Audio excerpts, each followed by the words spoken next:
A key component of the modern world economy, the chemical industry delivers products and innovations to enhance everyday life.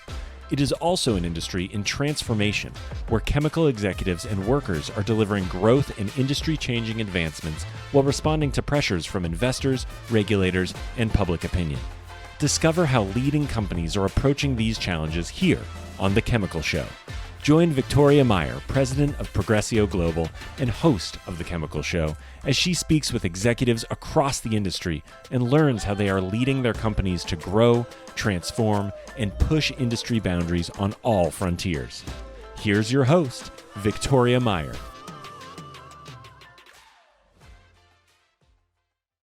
Welcome to The Chemical Show.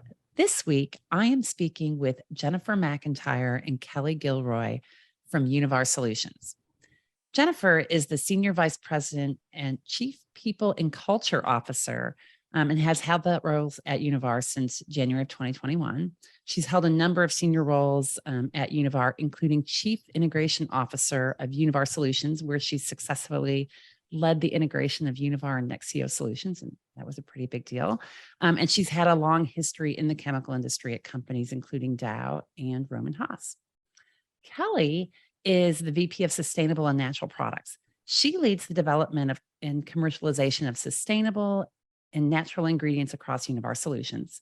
She has a wealth of experience in personal care and other product areas at Univar, as well as has a lot of experience from Lubrizol and Ecolab. So I'm just really excited to get the chance to talk to these wonderful leaders here in the chemical industry. So Jen and Kelly, welcome to The Chemical Show. Thanks, Victoria. We're happy to be here. Yeah, absolutely. Glad to have you here. So what is your origin story? Maybe let's start with Jen. How did you get interested in the chemical space? And then what brought you to Univar? Yeah, so I would say that it's two things.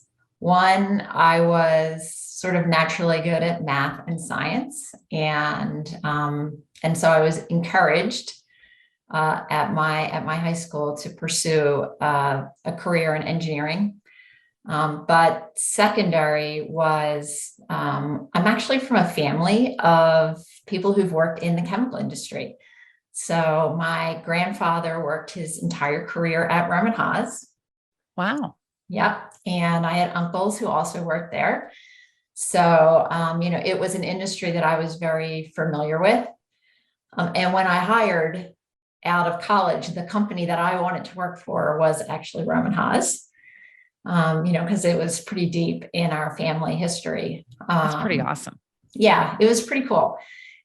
Hiring into that company, I would say that it really set me on a path, of caring deeply about safety and about the environment, because it's, that blueprint you get right when you come out of college.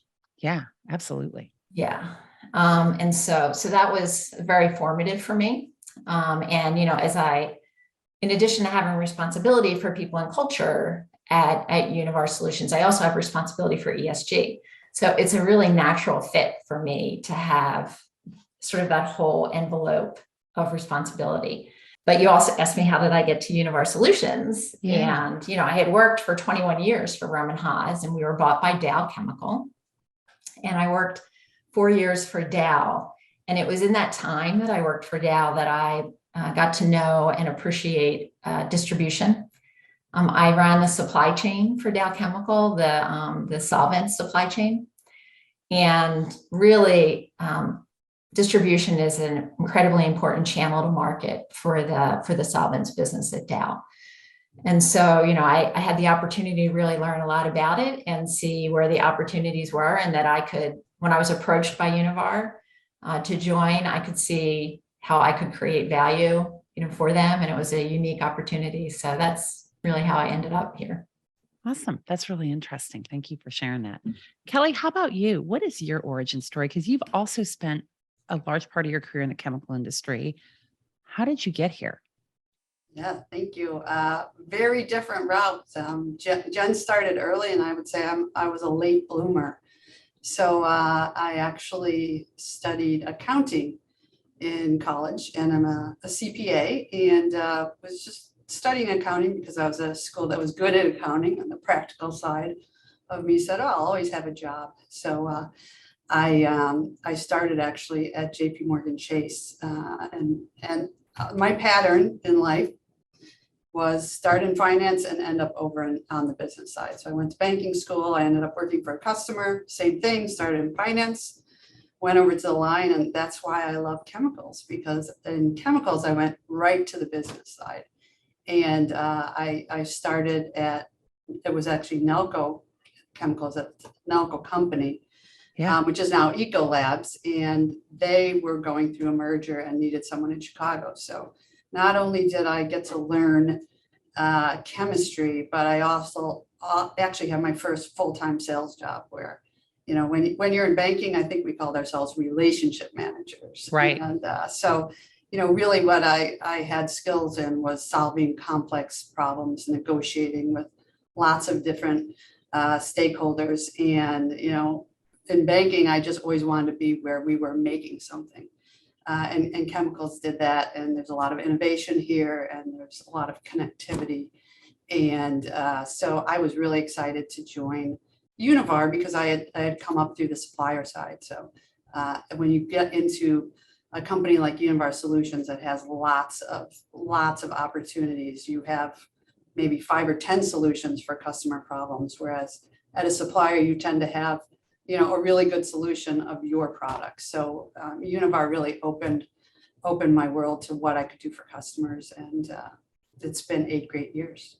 That's awesome.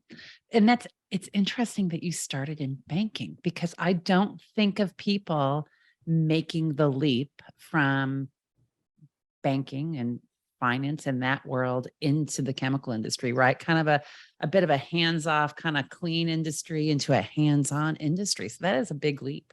Yes, and it's been a lot of fun, but a lot of the same skills. I like to be on the customer side, so I learned I love the language of finance, so I can really help our customers know how they're going to make money. Same thing on the supply side. So I look at accounting as a language that connects us all. And, you know, as I move into sustainability, you know, we need to find ways where we can grow sustainably. So we've got to make money, but often that comes with an investment too. So it's working well in this new role as well. Yeah, that makes sense. And I think you're right. I mean, there has to be a case for action and a business case. People aren't going to they're not going to make change. They're not going to buy a product. They're not going to take on a new initiative just because it's fun. It's got to make business sense, financial sense to yourself, to your customers, to your suppliers, et cetera. So see that connection. So, Thanks. Yeah. So Jen, you've spent a big part of your career in supply chain. You've talked about that. And yet today you lead people and culture for Univar. Was that a stretch? I mean, because it feels like a stretch. And then again, not maybe. So how about for you? What's your perspective on that? Yeah, no, it's a great question. And I actually get asked it a lot. And I think it's really important that people recognize how highly transferable skills are. You know, I think that sometimes, you know, we think that, you know, we want to stay in our lane, when in fact, you know, the things that you're really good at can transfer over. And for me, process, right? And so, you know, everything has a process. Yeah. And data, there's data behind everything. And so if you can bring process and data, which was something that obviously I would have brought through operations and supply chain, but bring that over, you know, to our human capital, it adds a lot of value, right? So I think that that's very transferable. To me, one of the things that I've loved about being at Univar Solutions is that it's a company where you have a lot of opportunity. I have spent a lot of my time at Univar Solutions on people-centered solutions. And so, you know, particularly when we did the integration, focusing on culture was something that was so important, to take the culture of Univar and the culture of Nexeo Solutions. And, you know, how do we come together to create our own unique culture versus, you know, one or the other? And so, you know, it's almost like, I mean, what I've said to people is, it wasn't my aspiration to be a chief human resources officer. But in a way, I was interviewing for it for my entire career, because it's always been so central to who I am. Yeah. Yeah. Nice. That makes sense. That makes sense. So what's on Univar's people and culture agenda? I know you guys, it seems like you're in a bit of a transformation, right? So what's on the agenda? It's probably pretty common, right, to what's on a lot of companies' people and culture agenda these days. I would say culture is, it's a reason it's part of my title, because culture is so important. And so how we think about culture, we've been very mindful about that. And so setting ourselves on a journey there. Diversity, equity, and inclusion is very, very important to us. Growth and development for our employees. We hear that pretty consistently. That's what people are looking for. Generally speaking, I think employee experience, right? How they go about their day, and that things are easy to do, right? And they feel valued in their contribution. And I guess just sort of underscoring it from as I think about the things we're working on, and coming back to my transferable skills, but data and technology are really important. Yeah. Interesting. All right. So Kelly, I'm going to flip it to you because Jen's in charge of this and you're living it. So how is this manifesting? What is the Univar culture to you? What is the change that you see happening inside of Univar? First, well, the culture that we have today is definitely different than when I arrived 8 years ago. And what's different is, first of all, bringing your authentic self to work is not only expected, but, applauded. And that's been a great change because we have great people here. And I've had the privilege of meeting a lot of people because of my roles, but some people, you work in the same office, you don't know that. And as we get more authentic, I think we keep getting better. And it's really employee led. So I think we've probably always done a survey, correct me if I'm wrong, Jen, but I think we do a much better job of giving the results and making sure that everybody, whether you're, driving trucks in LA or here in corporate, that your voice was heard. And this is how we've been doing business. But I think, the Nexio Univar integration really gave us an opportunity to put that front and center. And it's a noticeable difference. I am often at meetings where people, that have been here 6 months. I mean, how many people did we hire during COVID? Hundreds, and they had never met anyone. So it's really fun to see. I know our culture's changed because the people that just arrived here, they describe us perfectly. And the people that might have been here 8 years, like myself, it's like you kind of can see how we didn't get rid of it, but we allowed people to step into the culture they said they wanted. And who doesn't want to work for a company that's really trying to let the employees lead the best way to run the company? Yeah, that's interesting. And I think what you said there about the new employees being able to describe what your vision was is key, right? Because it's easy to say things, we're whatever, we're people centered, we're this, we're that. And it's easy to say those things, and it's very different to actually live it and realize it and have people recognize themselves in that. Yeah. I can I give an example? Yeah. Please. Really bringing full circle what Kelly was just talking about as far as the employee giving you feedback and then applying it. Because one of the pieces of feedback that came through last year was our employees wanted to get more involved in the communities where we live and work. And so we put together really a whole program called Community Bonds that, we have a playbook and how we can locally get involved with our communities, through either our functional teams or our locations, to participate in community events. And so we were able to get that stood up and rolled out, and we see our employees having a lot more opportunity to participate. So I think that's a really good example That you is know. really good. That's it is, and you're right. And people want the ability to do that. And Univar is quite distributed, right? I mean, you've got many people in many different locations serving a really large number of product areas and markets, et cetera. So it's challenging to instill culture across that variety of locations, as well as, let's be honest, in the last 2 years with the pandemic and just the rise in distributed working, everybody being online and not showing up to an office and not kind of building culture together, it can be really tricky. So how do you make that work in a distributed organization?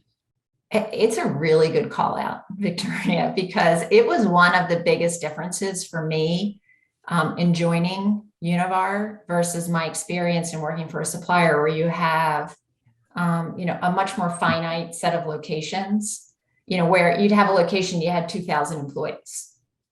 At Univar Solutions, we don't have a lot of locations of that great size. We'll have locations with 15, 20 employees, 100 of those, spread around. And so it does create a unique challenge to get almost anything done, right? But culture sort of at the top of the list, of things that are challenges.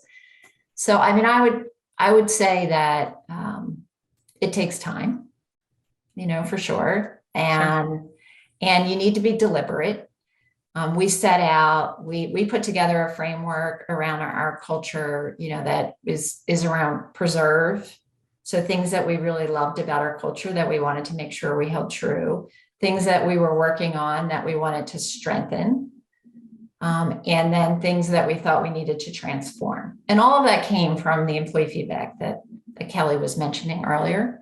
Yeah. We'll have we have quarterly webcasts, right, where we'll share that with our employees.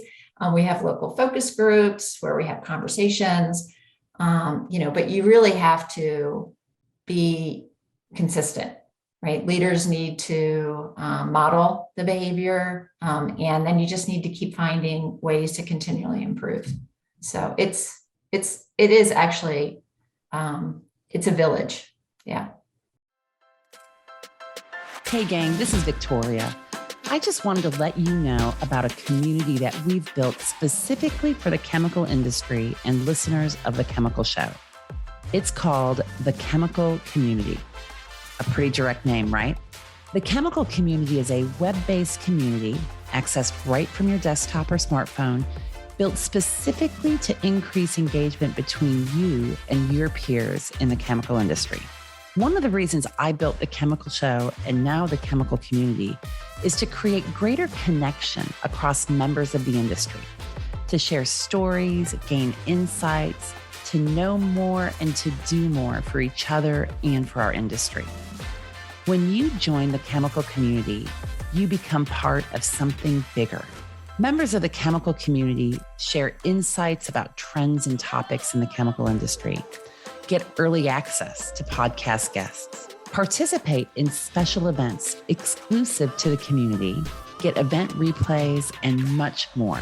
I go live in the community twice a month to engage members and facilitate dialogue across the group. This community is growing and evolving based on what you want and need. As one of our members, Dennis, has said, learning what's top of mind for other companies and industries generates the opportunity for new insights that I can apply to my own business. Thanks, Dennis. And as we all know, insights drive innovation, drive value. So, want to be part of the chemical community? Just head on over to thechemicalcommunity.com. The link is also in the show notes. Head on over there to sign up and start building a closer connection with your peers in the chemical industry. Thanks, and I'll see you there.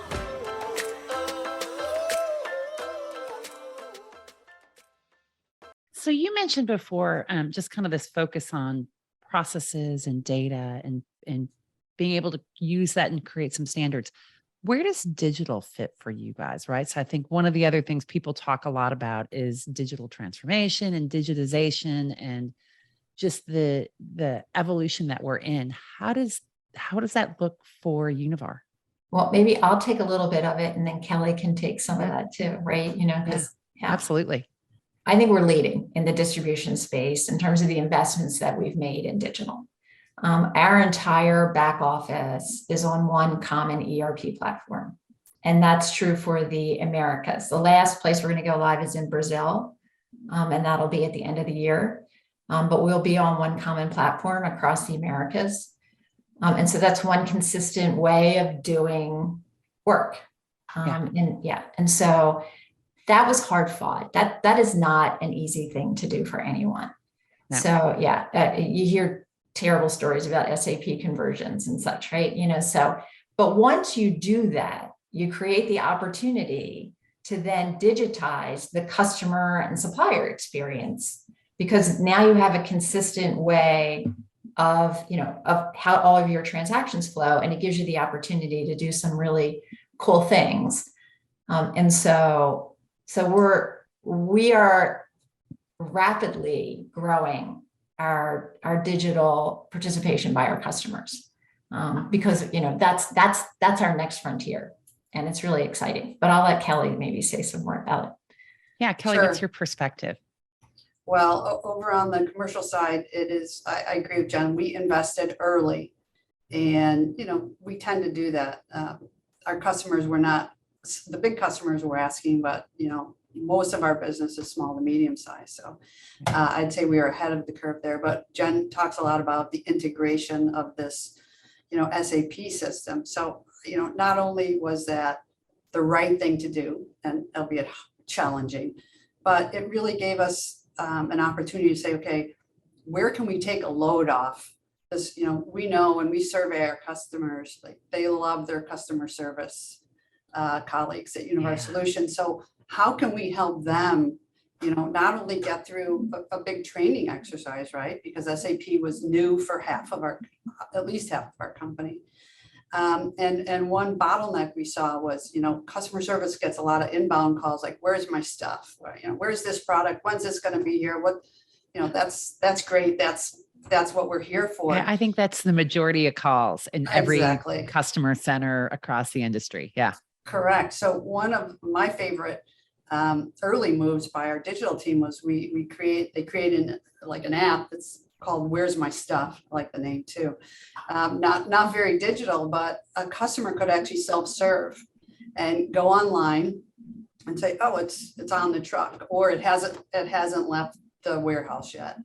And not only did that help us get more customers online, so that they can self-serve when they want to, right? So putting it out there for when they're ready. But it really helped our customer service group too, because just looking up on a computer where something is and giving it back, there's not a lot of value added there. So we really support our colleagues to get to the heart of the matter versus looking up things that are already online. And so it's really called Where's My Stuff? It's really Where's My Stuff? Which is perfect. Yeah. Because that's the question, right? That everybody asks, where's my stuff?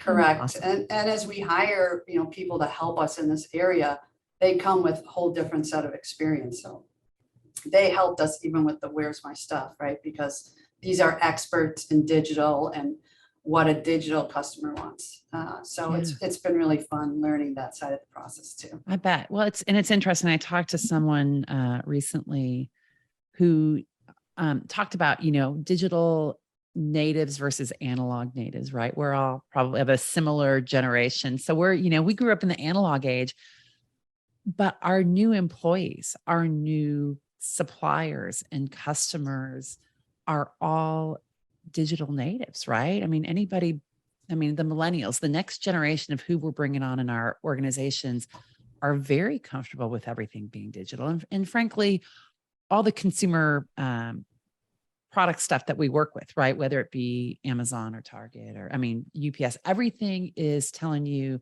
when's your stuff arriving, where is it? You can figure out that it gets stuck in St. Louis because it always gets stuck in St. Louis or wherever, so on a personal level, we're all used to being able to see that level of information. And it makes sense that in the chemical industry, where we have so much data and knowledge and know-how, that we deliver it to our customers easily. You hit it on the head, and we're continue to do that. So as we get better on our website, the whole website, right? I mean, it's you get in there, they can tell where you are, you're US or you're over in the UK. I think you'll see more and more because we are a big business, but we really service locally.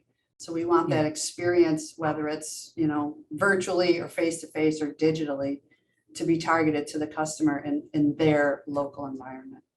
Yeah, that's great. So let's talk about the customer experience. This is a good segue. So I think, everybody across the industry, and certainly most distributors I talk to say, what's the difference? Well, it's the relationships. Well, we all have relationships. We all have good people. Some people have better people than others, right? Or just different. Maybe not. It's just a different. But I think the reality is there is a different customer experience. We know that there's differentiation between companies. What's the Univar difference? What makes Univar's customer experience unique and different from its competitors? I think there are good parallels between our employee experience and our customer experience, in that we are actively listening to our customers. So we send out our NPS monthly. Different customers get it each month, but we do send it out, and then when we get feedback, we have a full loop that, a full feedback loop where the insights that come from our NPS feedback, goes right to our sellers and to customer service, or any group that maybe, if there was a less than great experience, they get to, and they also get to hear the great experiences. So, but it runs all the way. We call it customer 360. So in addition to their feedback, we also have all of our internal metrics that, we could look up. I could look up right here, right now, a customer and be able to see how have we done on available to promise on products that they've requested, on-time delivery for the last X number of orders, right? Payment processing, like every metric that we know matters to our customers, we can see in one place for that customer. And so it's really helpful for us to see where we need to drive improvement. But also, for our salespeople as they're having conversations with their customers and finding their pain points. So I think that we're just always looking for feedback and trying to find ways to act on it. How does this relate to your suppliers or your principals, right? Because you guys are in the middle in a lot of ways between the producers and the end user. So how does customer experience tie to supplier experience, or just kind of the whole net effect? I always say that, we play a really important role in the industry, in that we take complexity and absorb it as a company, right? So our customers have often very complex needs, and our suppliers have complex manufacturing facilities that they can't do that and satisfy the complex needs of many, many different customers. And you'd be surprised maybe at some of the complex requests, from colors of drums to the amount in each drum, and so, there's a lot of varying degrees of requests, but we sit in the supply chain to absorb all of that complexity for both sides of that equation. It makes the role incredibly challenging. It's actually something I love about it, because, and Kelly, she talked about problem solving, right? I'm a problem solver. Kelly's a problem solver. So if you're a problem solver, this is a great place to work, because you're constantly having to find the resolution between those two parties. Yeah. Yeah. Right. And I would say over on, I'll take my new role in sustainability. Because we sit in the middle, we get a lot of information from our customers, and they're telling us what they want. And we're really good, to Jen's point, on taking a lot of data, complex, unique data, and getting it to a point where we can take that back to our suppliers and say, customers are looking for A, B, and C. And that helps them as they're managing their own innovation pipeline.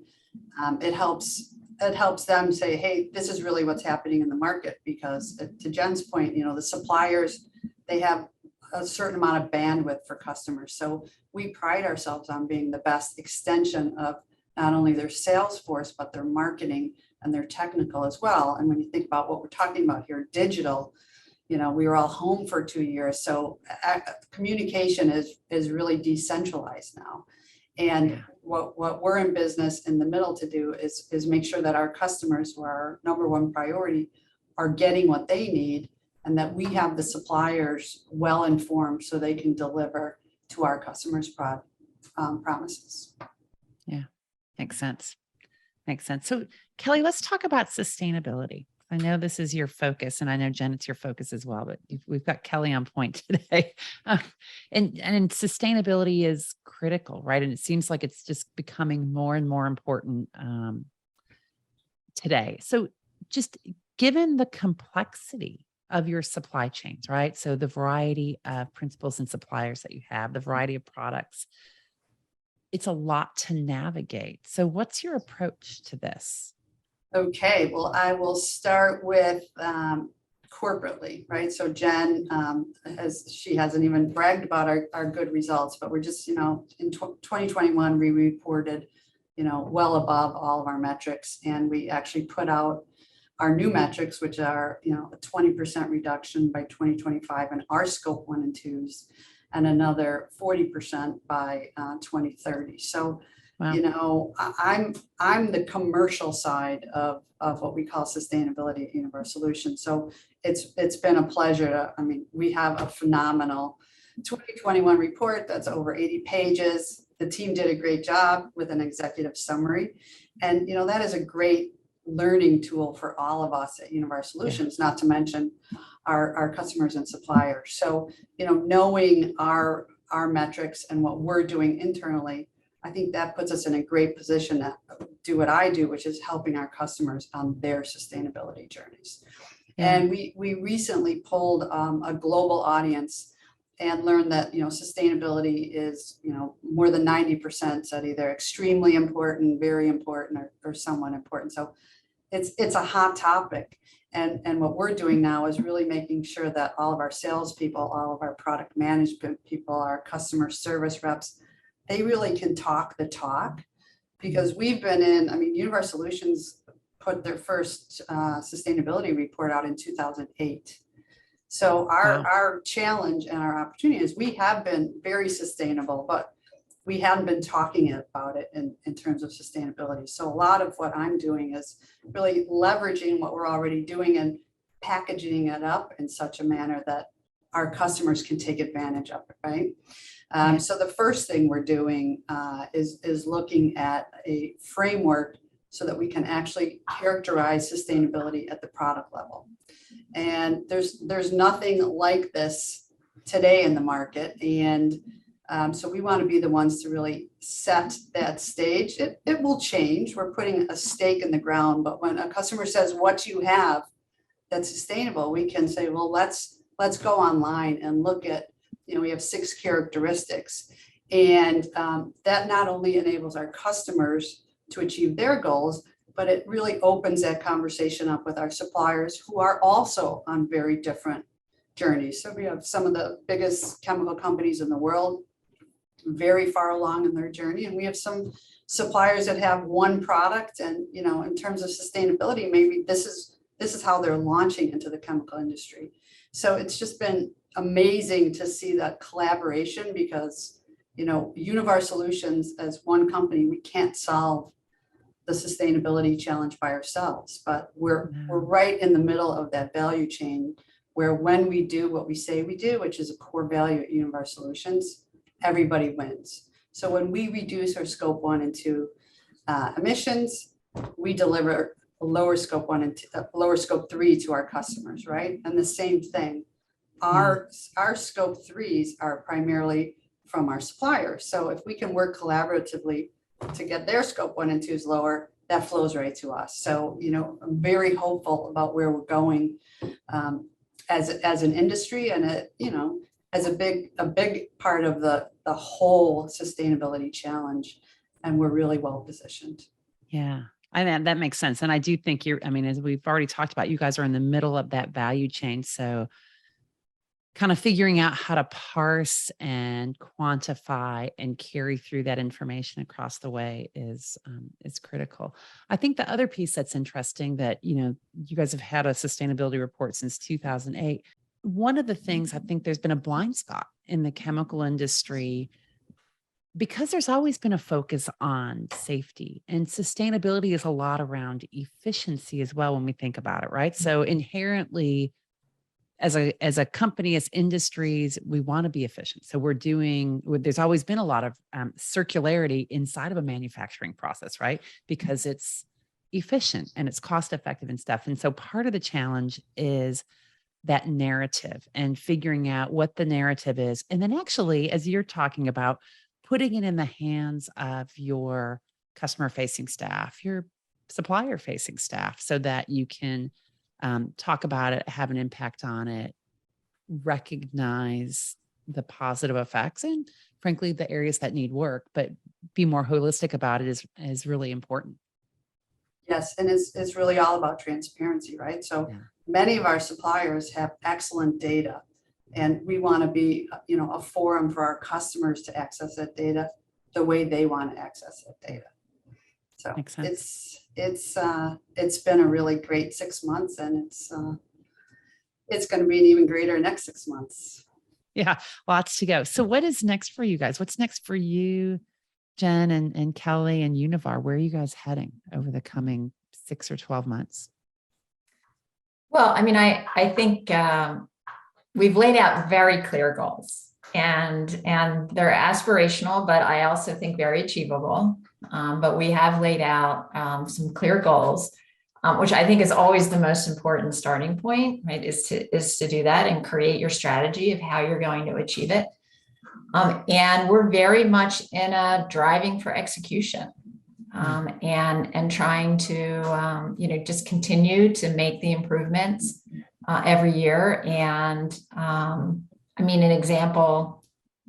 We invest $3 million a year in low carbon technology, right? And so that is a ongoing driving execution towards realizing our longer term 25 and 2030 goals, right? But we have 8 different sets of goals. And so each one of them has a plan on how we achieve it. And so just staying on top of that is a really important focus area. Yeah. And then I guess just the third thing I would say is this space is constantly changing, and staying on top of the innovation, both from a supplier perspective and the portfolios that are available, but also the low carbon technology and how things are changing. Kelly was in LA last week for to basically start up our new electric truck for delivery. And so, but that's awesome. From innovation. Yeah, it's really cool. I'm going to be there in 2 weeks to see it myself. So it's, but just, it's going to be constantly changing. If the world is going to achieve the goals that we know we need to achieve, we need to act with urgency and just always be keeping our eyes open around where the opportunities are. Well, thank you. Thanks, Jen, and thanks, Kelly, for joining me today. I appreciate having you guys on the Chemical Show. Thanks for having us. Yeah, thanks for the opportunity, Victoria. Yeah, you're welcome. And thanks, everyone, for listening. Keep listening, following, and sharing, and we'll talk to you again soon. We've come to the end of today's podcast. We hope you enjoyed your time with us and want to learn more. Simply visit thechemicalshow.com for additional information and helpful resources. Join us again next time here on The Chemical Show with Victoria Meyer.